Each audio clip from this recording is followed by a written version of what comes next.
Hello, my name is Benvika Vinopicilita and I want to continue the presentation. Number 4, the component of education purpose in the Islamic perspective. Educators. Educators are actors who are responsible for all processes that occur in them. On this basis, Nata, in his book entitled Philosophy of Islamic Education in 1997, argues that educators are the main actors in the success of education. The level of human resource of a nation largely determined by the work of a teacher in how to package the educational process as much as possible. Furthermore, Nata 23 explains that educators are the main factor that determines the intensity of educational process. Educational success. Good or bad educational outcomes depend on the educators themselves. That is why Islam highly values and respects knowledgeable people who serve as educators. Educators have a higher degree than people who are not knowledgeable and people who are not educators. Respect and appreciation of Islam for people who are knowledgeable or educators, one of which is proven in the Quran Surah Al-Mujadalah, verse 11. Bismillahirrahmanirrahim. Yarfa'illahu alladhina amanu minkum walladhina utul ilmi darajah wallahu bima ta'maluna khabir. Meaning, Allah will exalt those who are knowledgeable among you and those who are given knowledge by several degrees. Quran Surah Al-Mujadalah, verse 11.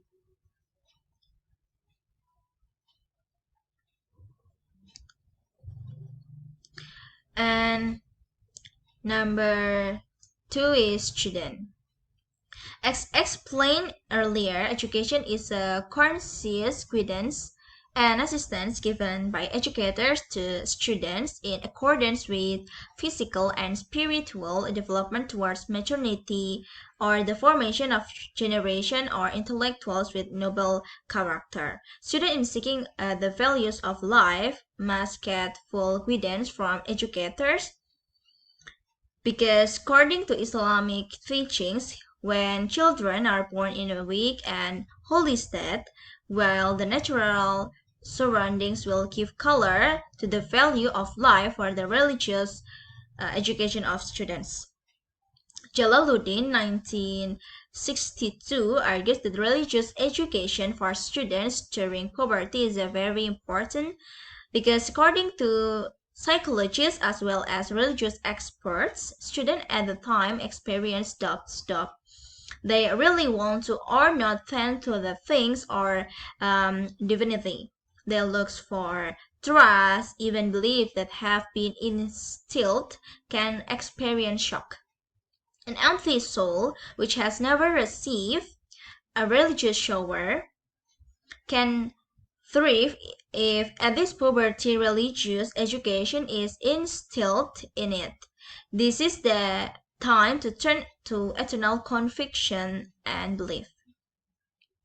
And then next, curriculum.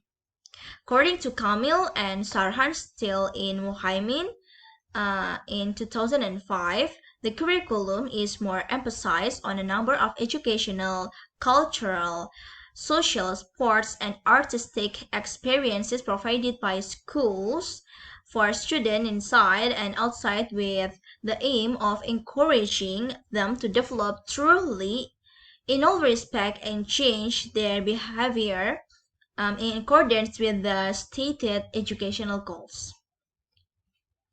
A characteristic curriculum in Islam. As the opinion of Al-Shaybani, quote by Nata in 1997, that the characteristics of the curriculum in Islamic education are 5. Number 1, highlighting the purpose of religion and morality in its various purpose and contents, methods, tools, and technique are religious in nature. Number 2, broad in scope and comprehensive in content, namely a curriculum that truly reflects the spirit of thought and comprehensive teaching. Number three, be balance between the various science contained in the curriculum that will be used. In addition, there is a balance between individual and social development. Number four, be thorough in organizing all subjects required by students. Number five, the curriculum that is prepared is always adjusted to the interests and talents of the students. And number four, environment. Zuhairani in 1995 argues that environment is one of the educational factors that participate in determining the style of Islamic education, which has no small effect on students. The environment referred to here is the environment in the form of surrounding conditions that affect children's education. From this opinion, it can be concluded that the environment has a very large influence in providing the personality patterns of students. Good or bad personal students also depend on the quality of the environment. Okay, number five, the last but not least, in education itself. According to Arifin in 1991, that one system that allows Islamic education to take place consistently and continuously in order to achieve its goal is an Islamic educational institution. Or from this statement, it can be understood that the Islamic educational environment is the institution or institution in which education takes place. An environment can be said to be an Islamic education environment if in the environment there are Islamic characteristics that allow the implementation of Islamic education properly, according to Nata in 1997.